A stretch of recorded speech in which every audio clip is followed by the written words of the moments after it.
is John. This is John's granny. John and his granny were very close when he was growing up. Granny always had time and a lot of love for her grandchildren, all 24 of them. One year, John received a unique birthday present in the mail from his granny. When he opened it, he found a check and a note from Granny. The note said, "Here's some money, but it's not for you." Granny asked John to choose a few charities he wanted to help with the money. Granny's letter reminded John of the less fortunate people in the world and explained his responsibility to help others in need. John had to think carefully and write a letter to his granny explaining which charities he chose and why.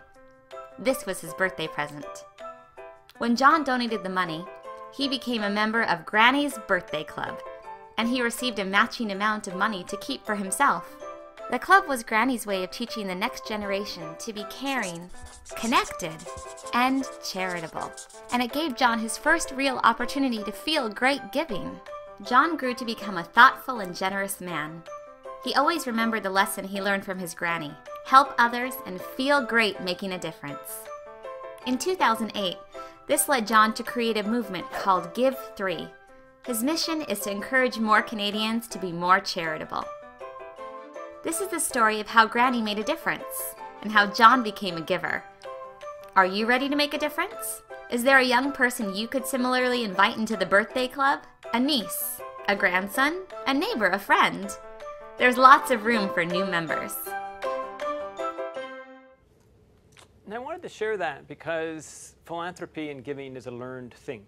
It's something that we're brought up. I'm going to come back to that story. It worked for me. I've been brought up by philanthropic grandparents and parents and been taught to give back really from the earliest ages I can remember.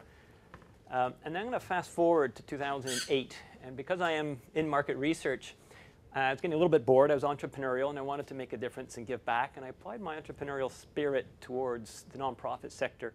Because I always thought, or was led to believe, that the millennials cared more. And that it was the hippies and the yuppies that ruined the world, and that the next generation is inheriting this ruined world, and they're going to care and finally do something about it.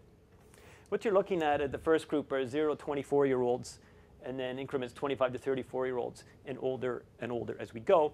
And the 5 color bars within each are the last 5 years up to when this research is summarized. So you can actually see that the younger adults up to 50 years old, I think it goes up to 54, they're actually declining. It's not that the millennials are more giving. It's actually that the older people are more giving, either and or because they're more religious, they have more money, they're near the end of their life, and they may do something with it. All those are probably true. But what disappointed me was that the younger generation aren't going to fix it. They are exemplifying the trend, and that's the concern. So this kind of led to the idea of Give 3. So Give 3 had a simple mission, simple to say anyway, to encourage more Canadians to be more giving. Interestingly, when we went to file our rights with the Canadian Revenue Agency to be a charitable organization for this purpose, they turned us down. And they said the promotion of philanthropy is not a charitable purpose. And fortunately, I had a good lawyer at Borden Ladner Gervais, he's Francois Morin. He said, you know, let's pick up the phone and talk to these guys. Because nobody probably has asked them to do this. Because we're not asking for money to come to us. We're just asking people to give to the charities in their own communities. And so it's kind of a weird task. And people keep asking me, well, what's in it for you? And the answer is nothing. We don't want people's money. We want people to give it to their charities themselves. Anyway, very quickly, about 4 or 5 months later, the CRA came out with a policy paper change and then accepted our charitable status. And in 2009, we came out with Give 3. 3 pillars, basically give more, volunteer more, and teach more. Talk, educate, and lead. Show, bring it out of the closet. Philanthropy is not a bad word. It's nothing to be embarrassed about. We should be doing it. We should be proud about doing it and encouraging others to do it. Because there's peer pressure in doing it, and others will do it too. So it's that mentoring again coming into it. What we did was they said, okay, this is for the greater good of all of the sector. A rising tide floats all ships. So we should ask each of them to give us a nominal amount. And to play on the branding of 3, we said $103. What a task. Trying to go to a charity and get them to turn over $103 to a little organization they never heard of. What am I going to get for my money? What are you going to do for me? I have to report back to my board, their individual boards. And then what do I get to do? So we didn't make it easy. They didn't get a chance to co-create and own and play with it.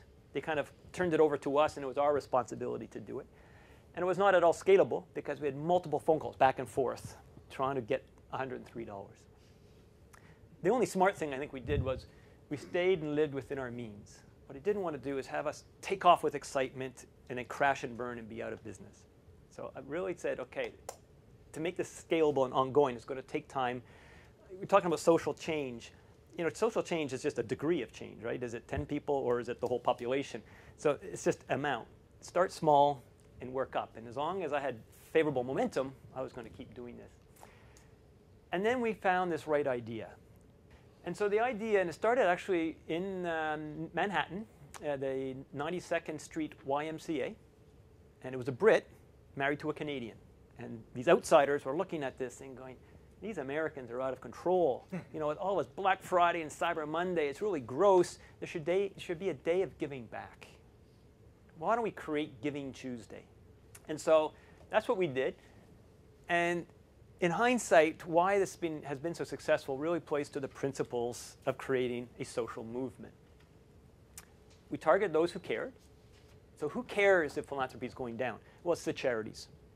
So although I want to message Canadians, give, give, give, we didn't go to the citizens. We went to the charities so the charities can leverage their email lists, their distribution, their volunteers. If you get a bunch of charities, because they care, they own the problem, they live the problem, I'm going to have a cool group ready to go.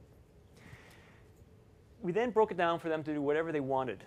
Just do something on Tuesday, the Tuesday after Cyber Monday, after Thanksgiving. It also kicks off December, by the way, the biggest month of giving by far in North America. So some people did a little small thing. Tim Hortons and others did a bunch of bigger things. But I'll show you. The city of Guelph declared a challenge for the whole city. Vancouver did. Sault Ste. Marie did.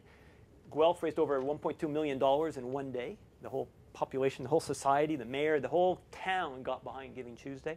That's great. Do whatever you want. Some companies did Giving Tuesday without even talking about Giving Tuesday. They didn't reference us. They just did their own thing. Don't care. It accomplishes the goal of getting people engaged. We also tried to get those early movers, that credibility. I don't know if you've seen the TED Talk about the one about the dancer and that picnic in the field.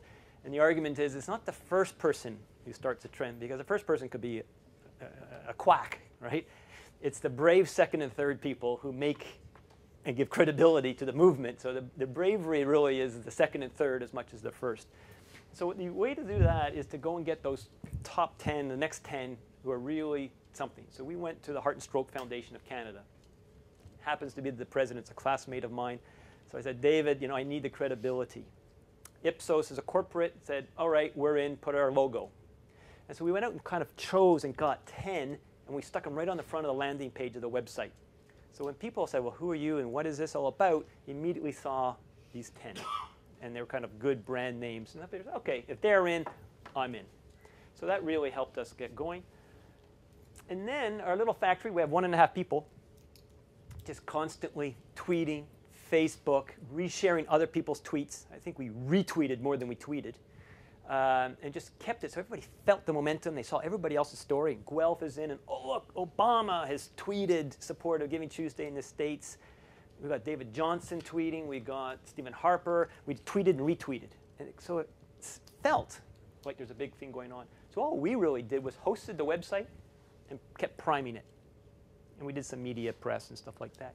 And then everybody else took over. And so it became a movement beyond anything we could have done or could have controlled or could have tried to help support. And so just to wrap up, that's our goal, is really just to have a rising tide, to float all ships. We're happy to work with anybody. We love everybody else's ideas and inputs. It's a collective thing, and we all try to work together. Our hope, that's our hope. It's just rise the tide, and all ships, all boats will float. That's it. Thank you.